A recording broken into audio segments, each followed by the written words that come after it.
Стоял погожий летний денек, который радовал прохожих теплыми лучиками солнца и ласковым ветерком. В автобусе, изредка поглядывая в окно, ехал старик. За пазухой он держал щенка Лайки, который все это время мирно спал. Но теперь, разбуженный тряской на ухабистой дороге, он проснулся и высунул мордочку наружу. Пассажиры заулыбались и с одобрением посмотрели на дедушку, который, недолго думая, улыбнулся им в ответ. Старика звали Матвей Ефимыч, и он возвращался домой с рынка, где и купил этого милого малыша. Ефимыч всю свою жизнь проработал егерем и в породах собак разбирался, как никто другой. Но недавно его верный пес-матрос умер, прослужив верой и правдой без малого 15 лет. А этот щенок был так похож на матроса, что старик не выдержал и заплатил торговцу ту цену, которую тот с жадности за него заломил.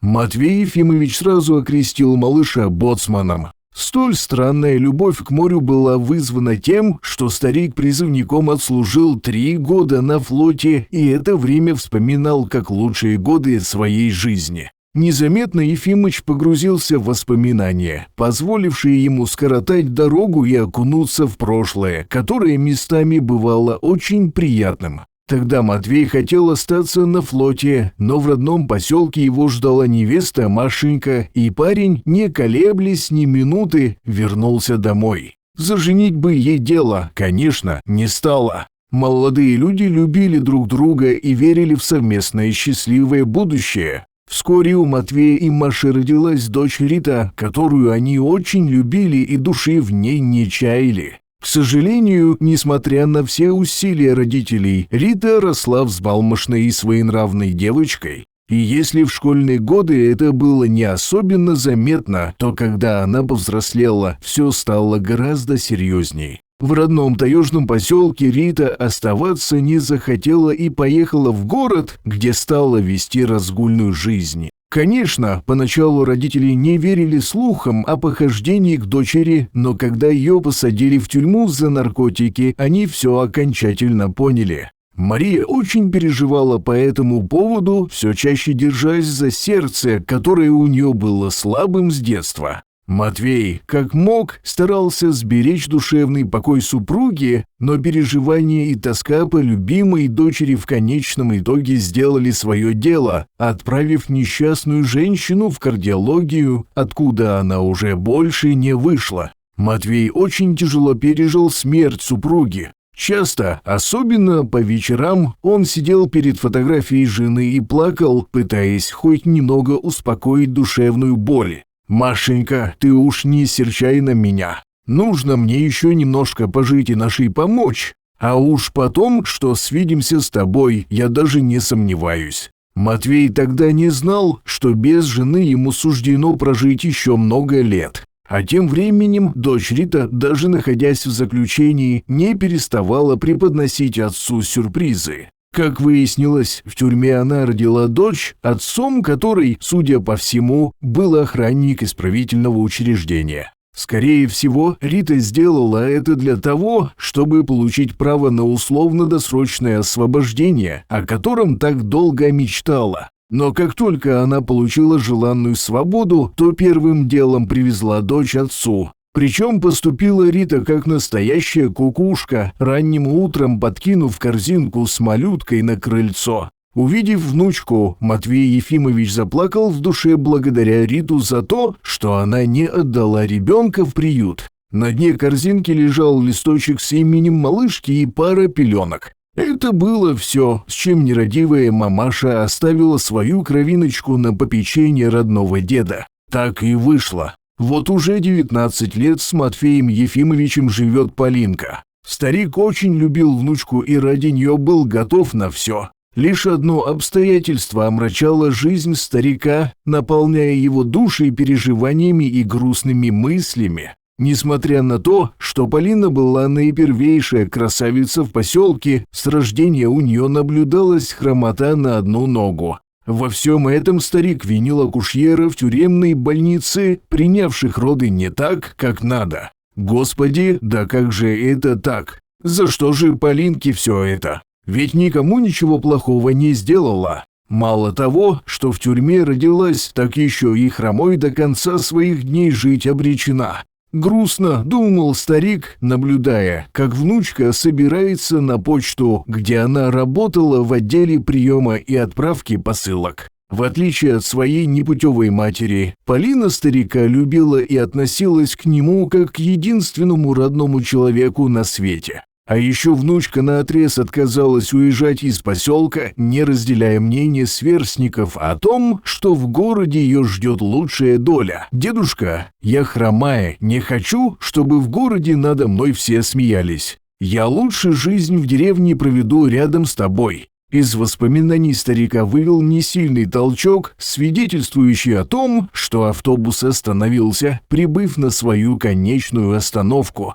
Ефимыч, бережно поддерживая щенка за пазухой, вышел через заднюю дверь и направился в сторону поселка. Вот Поля то щенку обрадуется. Да и мне на обход теперь будет с кем ходить. С теплотой в сердце, думал старик. Как обычно, внучка, когда у него был выходной, встречала дедушку у самой околицы. «Дедушка, а что это ты за пазухой держишь? Котенок? Или птенца подобрал?» С интересом спросила Полина. «Знакомься, милая, это боцман. Я его на рынке купил, полпенсии оставил и часы в придачу. Но мне ни капли не жаль. Вижу я, что с мальца толку идет. Сердцем чувствую. Ну как хорош. Хорош, дедушка, еще как хорош». Словно в подтверждение ее слов, щенок задорно тявкнул и принялся водить мордочкой из стороны в сторону, пытаясь уловить незнакомые ему запахи. «Гляди-ка, все понимает новый литый боцман на корабле», — улыбнулся старый егерь. В доме Ефимыча щенок освоился быстро и первым делом обнюхал все углы, попутно обнаружив мышиную норку у печки. Затем, удовлетворившись осмотром, он наелся кашей с мясом и завалился спать на расстеленный старым егерем полушубок. Вскоре боцман стал полноценным членом семьи, превратившись в любимчика Полины и предметом гордости Матвея Ефимыча. Время шло незаметно, отсчитывая дни, недели и месяцы размеренной таежной жизни. Боцман из милого озорного щенка превратился в крепкого поджарового пса, на которого с завистью поглядывали местные охотники. «Ефимыч, а ты где такого пса нашел?» «Ну, золото, а не пес. И след берет на лету и в лесу знает, как себя вести. Может, продашь? Место нужно знать. А пса не продам ни за какие деньги. Это он меня выбрал, а не я его. Так-то вот», — ответил Матвей Ефимыч. Как-то старик пошел на почту, чтобы перед обходом зайти к внучке. Он так всегда делал, чтобы Полинка не волновалась по поводу его отсутствия. Вдруг на противоположной стороне улицы он увидел председателя, который торопливым шагом направлялся к нему. Ефимыч сразу понял, что это неспроста, а потому остановился, ломая голову над тем, зачем он мог понадобиться Степану Егорычу. «Ефимыч, день добрый!» — радушно поприветствовал председатель старика. «Здравствуй, Егорыч, сколько лет, сколько зим!» «Матвей Ефимыч, я к тебе вообще-то по делу. Мне мужики давеча сказали, что видели чужие машины у Черного озера. Может, браконьеры? Я в твои дела не лезу, но ты бы проверил от греха подальше. А я и так собирался, Егорыч. Ты же знаешь, порядок я люблю, и на участке у меня всегда тишь да благодать. Непременно проверю, что за людишки у озера крутились», — заверил председателю Ефимыч. Старик решил не откладывать дело в долгий ящик и сразу же отправился в лес. Помня о словах председателя, егерь шел по тропе, ведущей к Черному озеру. Старику не нравился этот маршрут, поскольку у местных жителей он издавна пользовался дурной славой. То утонет кто, то на зверя лесного нарвется. Боцман привычно бежал впереди, водя носом из стороны в сторону в поисках следов. Вдруг пес заметно заволновался и стремглав бросился в кусты. Заинтригованный старик покрепче сжал в руках старенькое ружьишко и осторожно пошел за ним. Но не успев сделать и пары шагов, Ефимыч оказался перед наполовину разрытой ямой с осыпавшимися краями. Она до боли напоминала могилу и была предусмотрительно вырыта между деревьями, где почва была песчаной и легче поддавалась лопате. Присмотревшись внимательно, Матвей Ефимович увидел, что внизу виднеется крышка гроба. Вокруг ямы, нетерпеливо пританцовывая, кружил пес. «Боцман, ты куда меня привел? И откуда здесь гроб? И кто его разрыл? Медведя не иначе следы, вот. А кто же их спугнул? Кабаны-сикачи, что ли?» Взволнованно прошептал старик. Затем, взяв себя в руки, он опустился в яму, которая была неглубока, и со страхом приоткрыл крышку гроба. Старый егерь ожидал увидеть все, что угодно, но только не молодого парня, который лежал в гробу совсем как живой. В этот самый миг боцман, просунув морду, лизнул парня в щеку, призывно гавкнув. «Да тихо ты, окаянный!» – прошептал старик, отталкивая пса. Затем, взглянув на парня, он едва сдержал удивленный возглас. Ресницы незнакомца шевельнулись, а сам он, едва тихонько выдохнув, издал приглушенный стон. «Живой! Господи, ты ведь живой!» – воскликнул старик и принялся извлекать парня из гроба. Было видно, что каждое движение доставляло незнакомцу нестерпимую боль.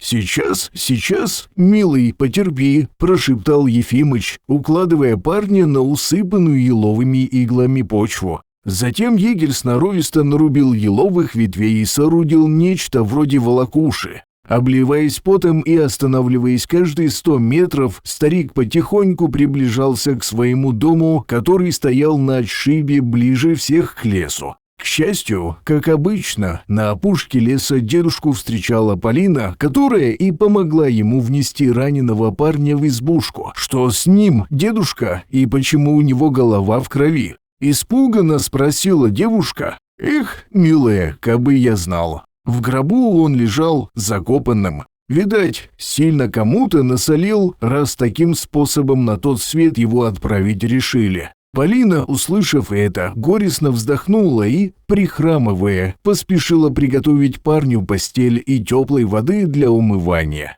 У незнакомца был высокий жар, и, находясь в бреду, он едва шевелил губами, пытаясь что-то сказать. Полина заварила целебных трав и принялась отпаивать парня отваром.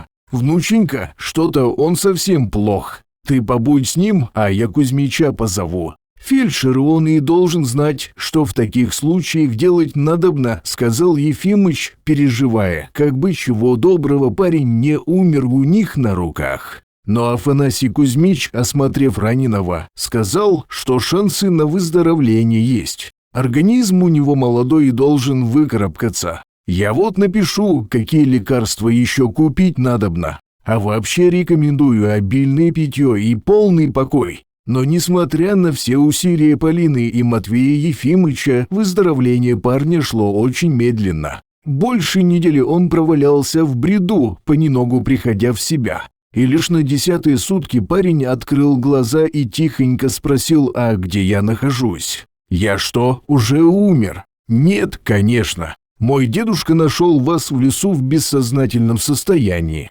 Вот мы и забрали вас к себе». Улыбнувшись, сказала Полина. «Простите, я не представился. Меня зовут Артем. Спасибо вам огромное, что спасли меня. Но у меня есть еще одна просьба. Поймите, это очень важно, вопрос жизни и смерти. Мне срочно нужно сделать один звонок». Дрожащим от слабости голосом попросил парень. «У нас связь здесь очень плохая, но у дедушки есть спутниковый телефон. Он егерем работает, и председатель выделил ему один аппарат для связи с районом. Сейчас подождите немного, я позову его». Вскоре Артем уже уверенно давал кому-то указания по телефону. Полина и Матвей Ефимович переглянулись, но ничего не сказали, терпеливо ожидая окончания разговора. Парень, как и обещал, сделал всего один звонок. Затем, отложив трубку телефона в сторону, он с благодарностью посмотрел на приютивших его людей и начал свой рассказ. Как выяснилось, Артем был сыном богатого предпринимателя, создавшего свой бизнес на продаже ценных пород древесины. Но после смерти отца сводные братья Артема решили его убрать. Они были сыновьями второй жены отца и не являлись ему родными. Так вышло, что Артем оказался первым наследником и по праву получил большую долю отцовских капиталов. Ушлые братцы вывезли Артема в лес, где избили его и, положив в гроб, закидали землей. Если бы не острый нюх боцмана, учуявшего запах крови, богатый наследник, скорее всего, умер бы захороненным в лесной безымянной могиле. По телефону Артем вызвал начальника охраны отца, а тот, в свою очередь, связался с семейным адвокатом и прокурором. К удивлению Полины и Матвея Ефимыча, не прошло и часа, как они прилетели на вертолете. Сразу же был объявлен план перехвата и розыск преступников по горячим следам. На все про все у правоохранителей ушло не более суток, и вскоре начальник охраны уже рапортовал своему молодому боссу: «Артем Константинович, все готово, и вы можете возвращаться домой. Там теперь безопасно. Виновные задержаны и уже дают признательные показания. Спасибо, Дмитрий Васильевич, но я хочу остаться пока здесь. Мне нужно поблагодарить приютивших меня людей, да и вообще хочу осмотреться, что к чему», — ответил Артем. Несмотря на то, что Полина и дед Матвей решительно отказывались от какой-либо благодарности, молодой наследник сделал заказ на доставку стройматериалов, чтобы провести ремонт в доме старого егеря. Затем старику и его внучке привезли машину дров, которых им теперь хватит на всю зиму. «Ой, спасибо вам, не стоит беспокоиться», – смущенно ответила Полина, но парень по этому поводу ничего не хотел слышать. «Ну, перестаньте, если бы не вы, меня бы уже и в живых не было», – резонно заметил Артем, который был все так же бледен и еще чувствовал некоторую слабость. «Ну, тогда давайте я вас чаем напою, и вам покой нужен. Я не против. Только давайте на «ты», а то я себя совсем уж стариком ощущаю», – улыбнулся Артем. В тот вечер молодые люди вместе с дедом Матвеем проболтали до самой ночи. Артем оказался очень хорошим человеком, без свойственной всем богачам надменности и чувства собственного превосходства. Все это время молодой наследник не сводил глаз с Полины, которая, судя по взгляду, очень ему понравилась. Артем вместо запланированного одного дня прожил в избушке старика целый месяц. Каждое утро он помогал Полине по дому и носил воду из реки, жалея ее больную ногу. Девушка же словно в награду показывала Артему самые красивые места в лесу и на озере, а также ходила с ним за грибами и ягодами. Парню, выросшему в городе, казалось, что он попал в сказку, в которой люди живут по своим таежным законам, которые местами даже лучше, чем городские. Боцман, который первым нашел полуживого наследника, сразу же подружился с ним и следовал за ним по пятам, словно привязанный. Артем, проводя много времени рядом с Полиной, стал испытывать к ней серьезные чувства, которые были главной причиной того, что он не спешил покидать поселок. Старик Ефимыч видел, что между молодыми людьми зарождаются близкие отношения, в существование которых они сами еще не верят. Все это время Артем крайне волновала хромота Полины. Девушка лишь отмахивалась, смущенно переводя разговор на другую тему. Но однажды парень с кем-то долго разговаривал по телефону, а затем вошел в комнату и радостно воскликнул: «Полиночка, я нашел клинику, где тебе смогут помочь. Они берутся за старые травмы, связанные с нарушениями опорно-двигательного аппарата. Собирайся, машину я уже вызвал. А в аэропорту нас будет ждать частный самолет. Да как же я дедушку одного оставлю? А хозяйство?» Забеспокоилась Полина. «Внученька, ты на меня не смотри. Это дело нужное. Тебе еще жизнь жить», — ответил Матвей Ефимович, который ради спасения Полины был готов на все. Как оказалось, Артем времени зря не терял и смог все организовать на высшем уровне. В клинике Полину осмотрели специалисты и с уверенностью взялись за операцию. Все это время Артем ожидал в приемном отделении, с трудом стараясь справиться с волнением. Наконец, спустя несколько часов вышел доктор и сказал, что операция прошла успешно. Но о выписке говорить еще рано, поскольку впереди предстоят еще 2 недели реабилитации. Теперь каждый день для Полины начинался с букета цветов и визита Артема. Парень находился рядом, когда она делала свои первые робкие шаги. Тогда же, прогуливаясь с Полиной по парку, Артем сделал ей предложение руки и сердца. За это время он очень привязался к девушке и осознал, что безумно в нее влюблен. Полина долго не думала и с радостью согласилась. В глубине души она испытывала те же чувства, хоть и боялась себе в них признаться. Свадьбу молодожены сыграли в поселке, согласно местным обычаям и традициям, наблюдая, как изящно Полина и Артем кружатся в свадебном вальсе. Ефимыч плакал от счастья благодаря судьбу за то, что послала его внучке такого хорошего жениха.